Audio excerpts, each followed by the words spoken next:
Hello everyone. Just trying something a bit different to the FIFA videos and Crash Bandicoot. I want to try and expand my channel into a bit of CoD and GTA and stuff like that, and vary it up a bit. So thought I'd just sort of do a speculation video on all things Modern Warfare 4, and we'll just go through the different aspects of it. First of all, I'll start off by crediting Reed0609 for letting me use his gameplay on Nuketown 2025. I thought I'd use Nuketown 2025 because if you're like me and you didn't pre-order the game and you haven't played on it yet, this is just sort of like a domination example of Nuketown 2025, and also he does quite well on it. So I thought I'd just use this one.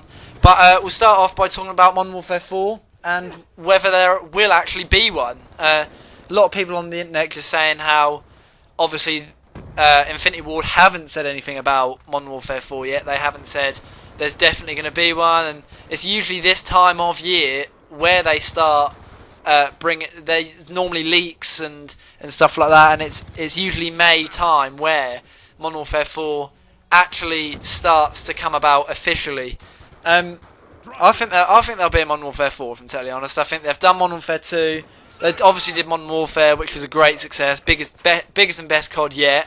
Modern Warfare 2, which I found was a good game. I found out a couple of years after that some people didn't actually like Modern Warfare 2, but I don't know where that's come from, because when Modern Warfare 2 was actually out, everyone was playing it and everyone was saying how it was a great game, and it was. I mean, when everyone played it and there was no hacks, it was a great game and really good fun. But then they did Modern Warfare 3. It was a bit disappointing because you expected a bit of a change up, you expected something a bit different to what they'd done before, but I suppose you can't blame them for keeping it similar and keeping it the same when they had great success with Modern Warfare and Modern Warfare 2. So hopefully they've sort of changed it about, and obviously now they've got Sledgehammer Games, which is another company working on the Modern Warfare series after the big dispute with Activision, and the developers left and who owned CoD and all this. But Sledgehammer Games is a part now, so they might try and change it up a bit, and you might see something different. But hopefully there will be Modern Warfare 4. If there isn't, okay, fair enough, we can handle that, because then we know that they're trying to make bigger changes and better changes to CoD, and they're trying to move it in a better direction. So, either way, I think it's good for us. It's good news for us CoD fans. Also, talk about the guns as well, because you think there's 3 Modern Warfare games now, and also Black Ops 2 is a futuristic game, so they're using sort of adaptions on modern guns. So that's 4 CoDs that are using modern guns.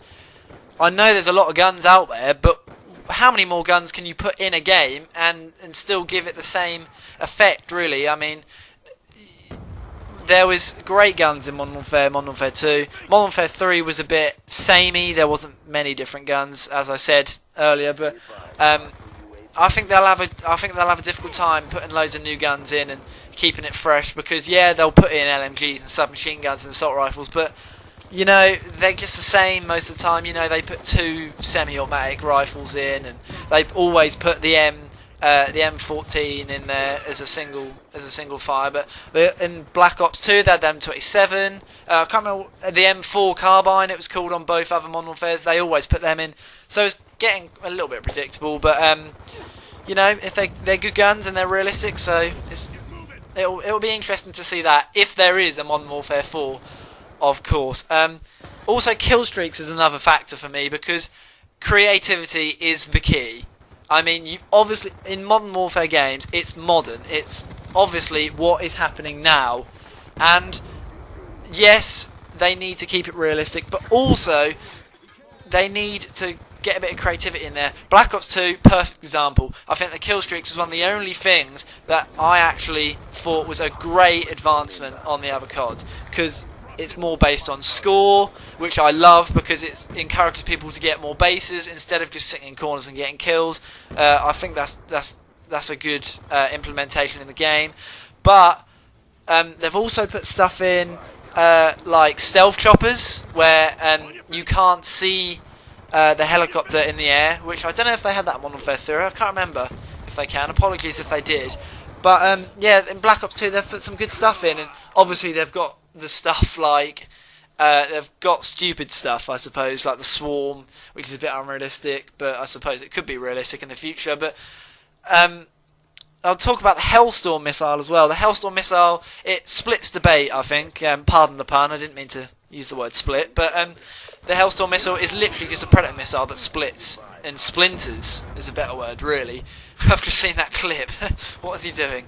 Yeah, it splinters and then gets multiple people as opposed to just staying in one thing. And I think the Predator missile's better than the Hellstorm, because with the Hellstorm it doesn't take a lot of effort to get, it doesn't take many points to get, but it's really powerful, and I don't like kill streaks like that at all. I think Predator missiles, the 5 kills, it was the perfect amount of powerful. And also with the Predator missile, if you got that perfect and you knew how to use them, they were good kill streaks. I really liked Predators, so I'd love it if they brought Predator missiles back, because they're also, really realistic. They're obviously realistic in modern day, and Hellstorm, I suppose there is something around like that, but the Predator's better, I think.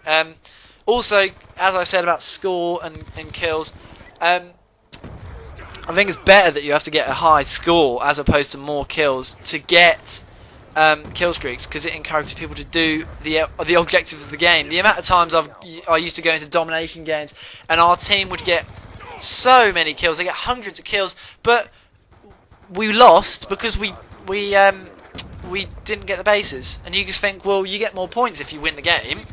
So it often happens, I suppose. But also the thing they had in Modern Warfare 3 with the where you could get more tactical kill streaks, but they weren't necessarily based on whether you died or not. They were whether how many kills you got. Now that was overpowered some of the things in there, and they had to be careful what they used. Like they used EMP, which I thought was a good thing to put in there, but that was 18 kills. And they also had Juggernaut, which I hated because it was so easy to get. 18 kills in one game. In Ground War, there's going to be a few people getting that. 18 kills. But then you got about 4 Juggernauts walking around the map, and you just think, well, what's the point in this? So I think that's a good thing, but they've got to limit it, obviously. And the perks thing, I never used. I think it's called Specialist. I never used it, but I used it in the. They had a game mode for it, I think, didn't they? They had a game mode anyway, and it was actually better than what I thought it was going to be. So yeah, I mean that could come back. I wouldn't mind seeing that come back. But that's the sort of thing that you want to see, a bit of creativity, a bit different, as opposed to the just, oh, you kill someone, you get this. Oh, you kill these people, you get this. Just switch it up a bit. I know it's difficult, but they've got thousands of people work for them at Activision. Switch it up a bit. That's what we want to see. We want to see the franchise moving forward, and that's what a lot of people say about the CoD franchise. They say that it's just, it's staying in the same place and it's stagnant and they don't change it, and it's just a yearly thing that she's rushed. As long as they're showing signs of moving forward, they'll always have a solid fan base. So why not, try and change it up a bit. I talked about kill streaks a lot there, really, didn't I? I suppose it's a big issue, but maps as well. Now, some would argue that Modern Warfare maps are better. Some would argue Treyarch maps are better, and Black Ops and World at War. Fine, World at War maps were good because they were based in the times. For me, Modern Warfare maps are better than the Treyarch maps. Infinity Ward do better maps than what Treyarch do, and that is because they try to keep them realistic. But obviously they do Modern Warfare games, so they keep the maps in. All they've got to do is base them on real life things. So I suppose that helps them, but the thing that annoys me about Treyarch is that they try and implement loads of gimmicks. Like, they've got Nuketown 2025, I know that was in Black Ops, is a good map, fair enough. But so many maps they put in because they're gimmicky, and they've got features about them which, oh, that looks cool, but is the map good? Is it doing enough to prevent campers and all that? I think Modern Warfare caught on to that towards the end of Modern Warfare 2 and then brought it in Modern Warfare 3, but you won't ever stop campers. But I think Modern Warfare are on top of their game when it comes to maps. So hopefully they can keep that trend going, and they'll put good maps in the next game if Modern Warfare 4, of course, going back to the start, is coming out. If it's coming out this year, if it's coming out in 2 years, I'd love there's been another Modern Warfare.